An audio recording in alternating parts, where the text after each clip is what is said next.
हिंद दोस्तों, board paper से बहुत इंपॉर्टेंट है ये टॉपिक ओम्स लॉ। तो ओम्स लॉ क्या होता है? तो ओम ने कहा था यदि कोई धारावाही चालक तार है और उसकी परिस्थिति माने जो उसकी मूलभूत अवस्था है, माने ताप दाब या आदि जो चीजें हैं उसको नियत कर दिया जाए। किसको? भौतिक अवस्थाओं को।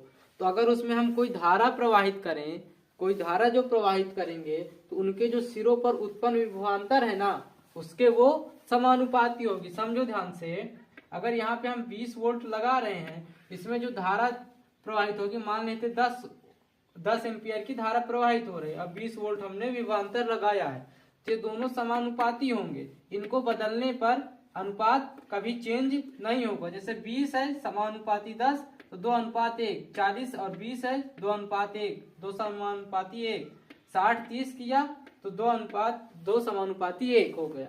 मतलब क्या है, अगर v का मान बढ़ाएंगे तो i का मान बढ़ जाएगा, v का मान बढ़ाएंगे तो i का मान बढ़ जाएगा, लेकिन इनका एक नियतांक होगा, ये इनका एक अनुपात होगा। समझ रहे हो? ये चेंज होने वाला नहीं है। यही कहा किसने था? ओम्स ने।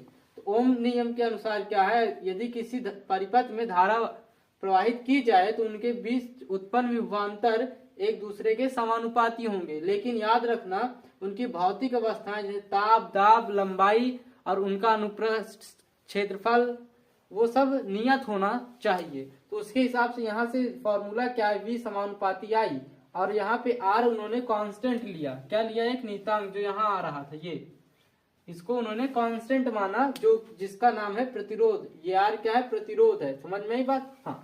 तो ओम के नियम से जो नियम निकल के आया वो है v बराबर आई आर। ओम्स लॉ के अनुसार ये आया, ठीक है ना? हाँ।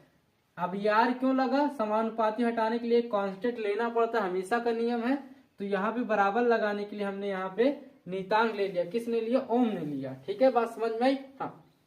अब ये क्वेश्चन है ओम्स लॉ के अकॉर्डिंग, तुम इसको करके दिखाना है। ठीक है, चलिए।